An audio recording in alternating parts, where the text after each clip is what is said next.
the similarities and the differences between the movie and the book. Did y'all see any similarities?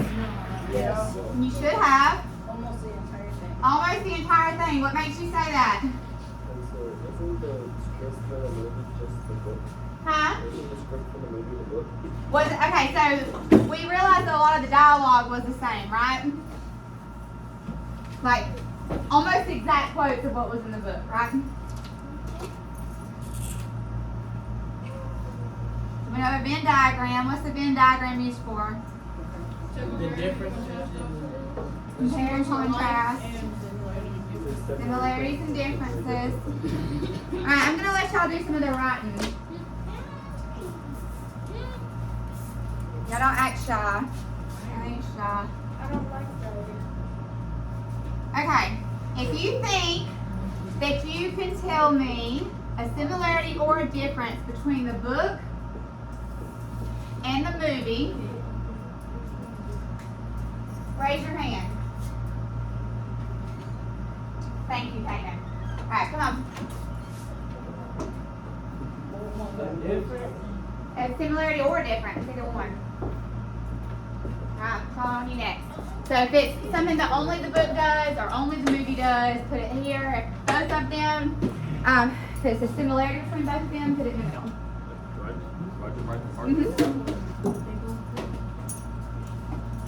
Mhm.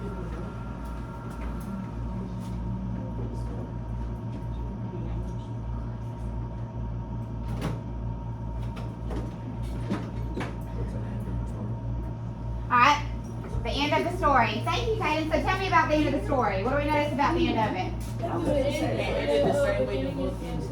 Okay? So what do you have? It ended the same way that as the book, which is what? The same way that it began, right? The same sentence that's used. If you had not read the book, would you know the importance of that? No. Okay, good. Anybody else? Veronica. Me. Alright, Mason. Coming to you next.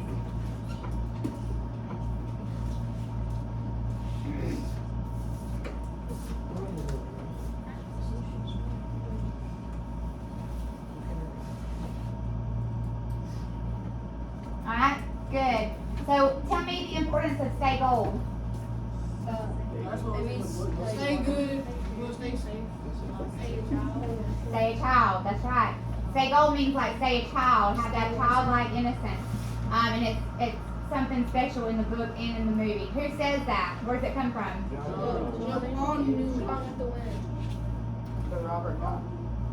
Robert Frost. Good. It's a poem that Robert Frost wrote. Who told Johnny? I mean not Johnny. Who told Pony to stay gold? Johnny. All right, come here, Jahari. We'll do a few more because I've got something else planned for us to do. Give me a difference. You know a difference? I know.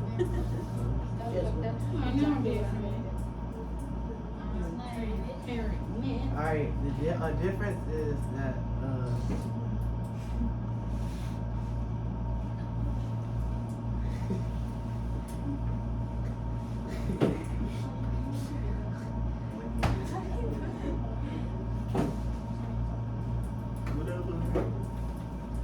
I don't know, but I'm nervous. Please have a video. You're so funny. Our little class clown.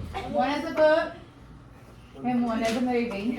Alright, thank you, Captain Obvious. Alright, is it good? Alright, Mason. Mine's pretty accurate. I couldn't think of one. I had to hurry up. One uses actors One uses actors and one uses characters. Think more deeply about that though. Think about the actors and the characters and how you relate to them. And They relate the same. you Okay. think it's related the same? What's the dude that got shot again?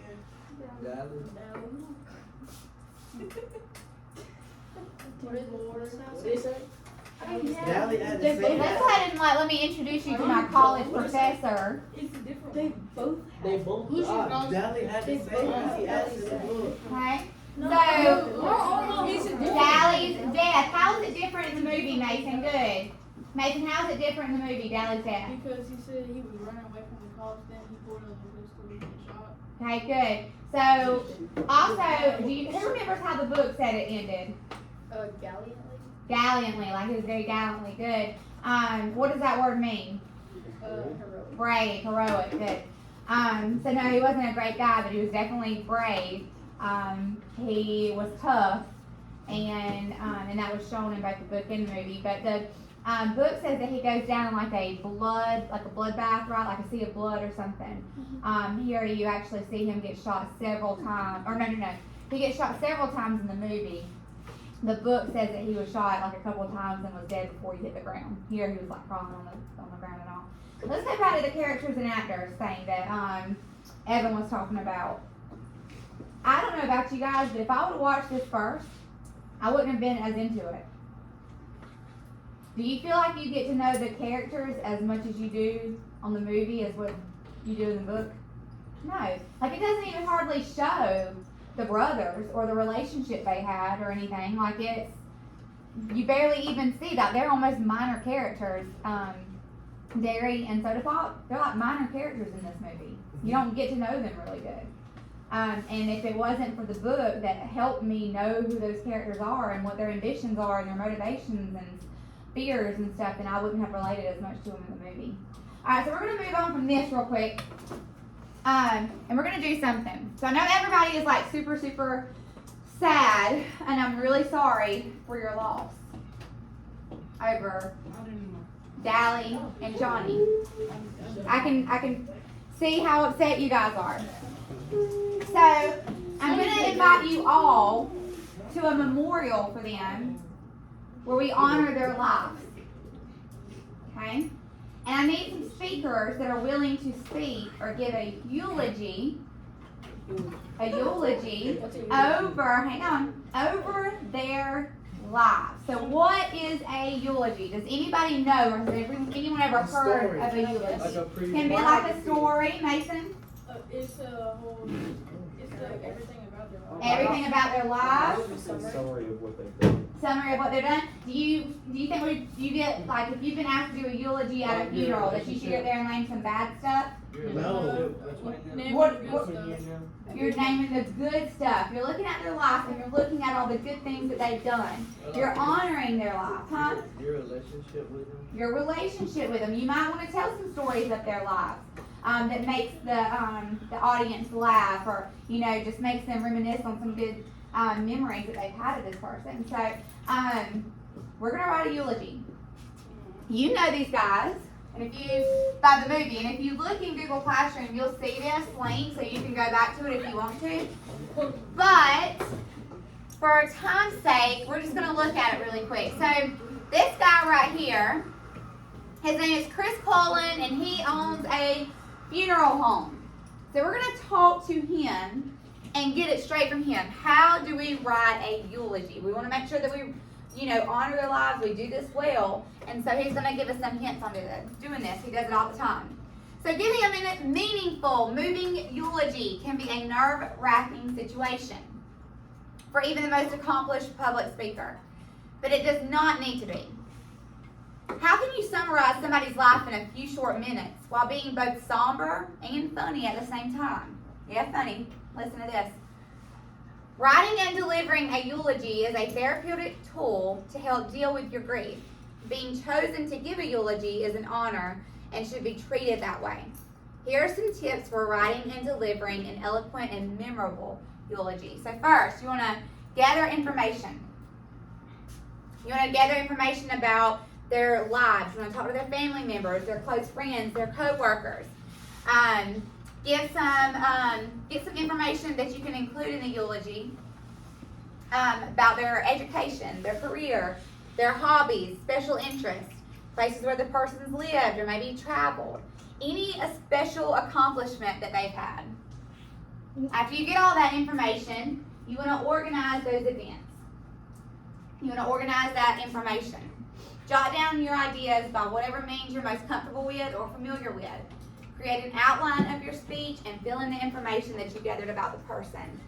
Then you want to write it down. Remember, this is not a toast at a wedding. Okay, it is a eulogy. You shouldn't make cuff remarks, and you should not ad-lib. What does ad-lib mean? Evan, if I ad-lib, what am I doing? Adding, I'm adding to it, right? I don't necessarily have it writing down. I'm just going, yeah. So I'm like adding to it, or I don't have it written down. I'm just kind of like going with the flow and adding some things in there, right? So you don't need to do that. You need to have it all written down. You need to think about it. When you bring a copy of your eulogy to the podium, make sure that it's easy to read. Print it out on large font. We're not going to print these out. Keep in mind that your time constraints, and it's best to keep it on the short side, especially if there are other speakers. Always review and revise your eulogy. You want to make sure that it's perfectly said. This person means a lot to a lot of people, and you want to make sure you do them justice. Practice it. Read it over and over. You can make people laugh, but you got to be respectful. So a funeral is not a roast, my boys. Okay? However, there is room for humor in a eulogy, and this is how you do that. You can fondly remember a story about the person that everyone can relate to. Keep it appropriate. Remember, there'll be children and some elderly people there who may not see or have the same sense of humor that you do. Laughter is truly the best medicine, and some well-placed humor will help people cope and bring back fond memories of the deceased. And finally, don't be afraid to show emotion. It's an emotional time. I know it's a sad time. People have lost someone that's important to their lives. And so if you think that you're going to get up there and have a hard time saying it without being overcome by emotions, make sure you have a backup plan, somebody else to read it if you need to, okay? Don't forget, might be a box of tissues up there, okay? So, no, it's not a character. He is real to us, okay? All right, so now let me go ahead and show you. Actually, go ahead and pull up Google Classroom on your phone book. On there for this week, you might want to pull up a chair to the phone part. For this week, you will see Johnny and Dally Eulogies assignment. You will click on there and create a Google Doc. All right, she said, are you ready at 2? What time is it? 2. Oh, She email it or text you or something. oh, I don't have my phone. I'm videoing.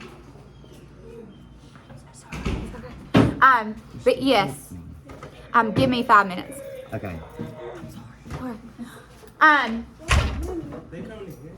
So, we are, no, we're going to go over there. We're going to join the other classroom. And we're going to read our eulogies together. But you don't have to read. It's only if you want to share.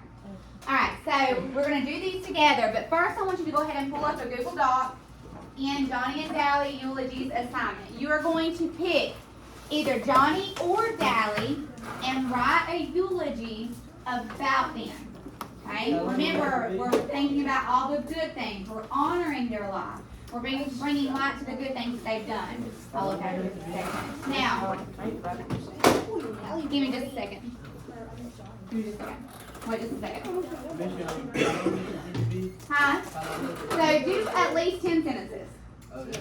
I'm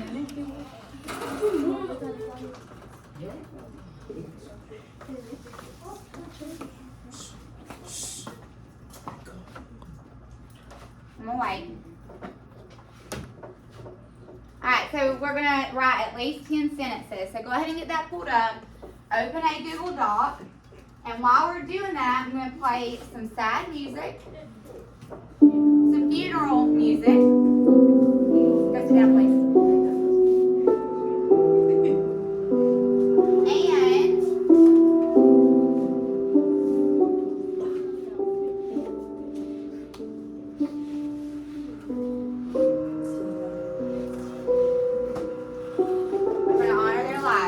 Go ahead and pull up that Google Doc and get started.